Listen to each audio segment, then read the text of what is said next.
By the end of this lecture, you're going to know how we can configure injectors for testing in our Angular applications. And you're also going to know about the various methods we can use to resolve tokens in our Angular tests. So the first method I'm going to show you, or the first method I've been showing you throughout this section, is by using the test bed. This is how we've configured and injected dependencies so far in this section.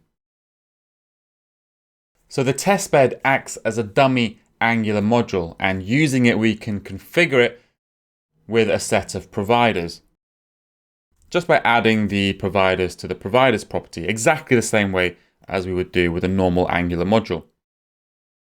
Then once we've configured the providers, we can ask the Angular testbed to resolve a token into a dependency by using its internal injector, just by calling testbed.get. Now, if most of our test specs needed the same dependency mocked the same way, we can just resolve it in our before each function, store it on something like a testbed service variable here, and then if we need to mock it with spy, we can just mock it here. So that's one way of resolving a token in Angular. Another way of resolving is via the inject function. So I'm just going to create a test spec at the bottom of our file here. Now, as well as injecting via the testbed, we can also inject via explicitly inside each test spec using the inject function. Now, to use the inject function, we first need to import it from Angular testing. So let's import it at the top. Now it's there, we can wrap our test spec function using the inject function. So first thing we do is we type inject.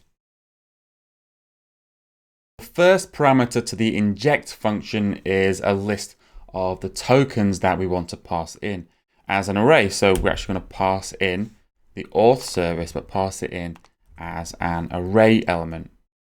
And the second parameter to the inject function is the actual function that we want to execute, the actual function whose body we're going to put our test code.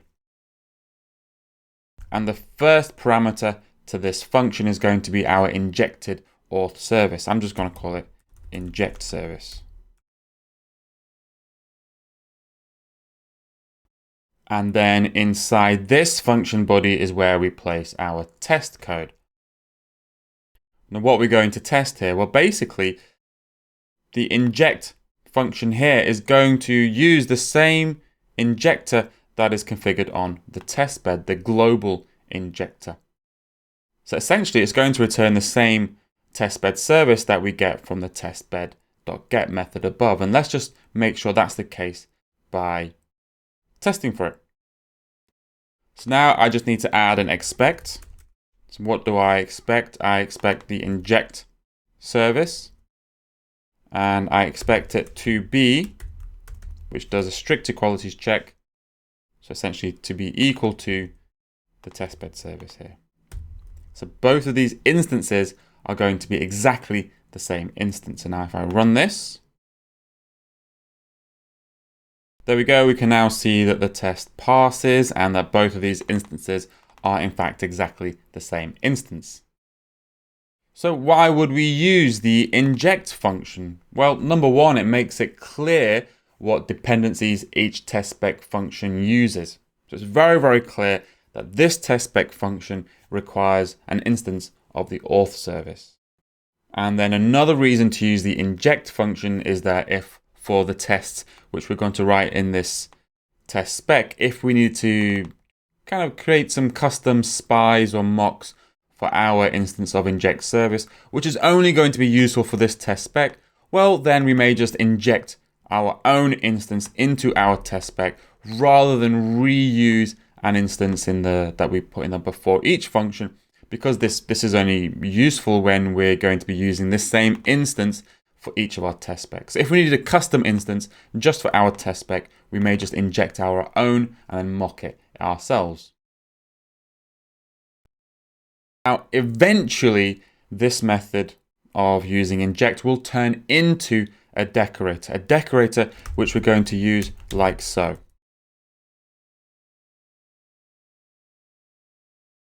But due to some limitations right now with TypeScript, we're having to use it in the alternative mechanism. So just something to be aware of if you come into this course a bit later on. Now, before we create a component via the testbed, we can actually override the component's providers. So to demonstrate this, let's create a mock auth service again at the top of our file. So we've kind of used something very similar to this previously. And then we can override our login components providers to use this mocked auth service instead. So I do this after I configure my testbed, but before I ask it to create a component, I call testbed.override component. The first parameter is the component we want to override. And then the second parameter is something called a metadata override. And it can have a couple of different properties.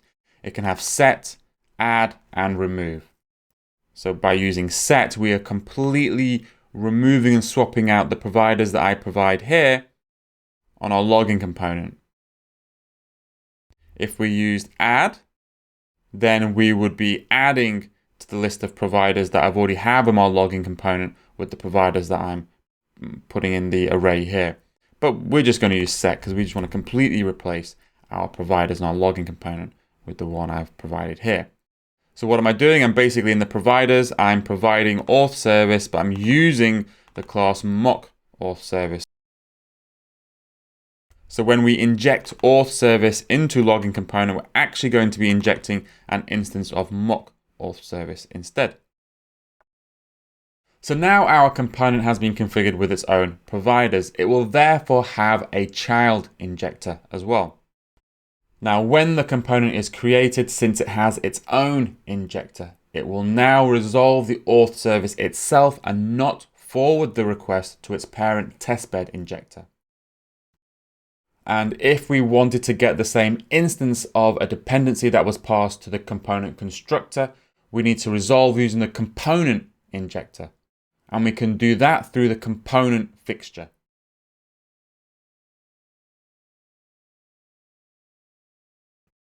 So whereas the line above on 32, whereas this uses the global testbed parent injector to resolve the auth service token, the line below it, line 33, uses the injector associated with the login component, the child injector, to resolve the auth service token. So to get it, we get it through the fixture.debugelement.injector.get auth service. And actually, we also need to declare that as a variable here.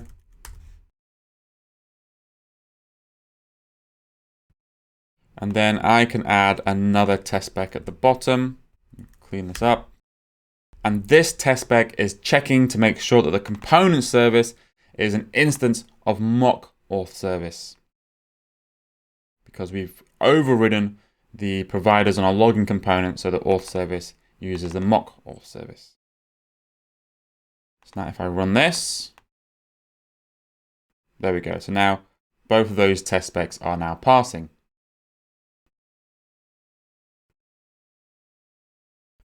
So to summarize, we can resolve dependencies using the DI framework in our tests using a number of methods.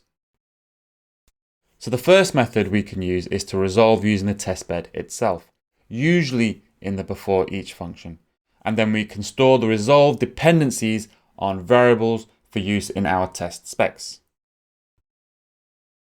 We can also resolve using the inject function at the start of each test spec. And we can also override the default providers of our components using the test bed and then interact with the component's child injector to resolve the same dependencies.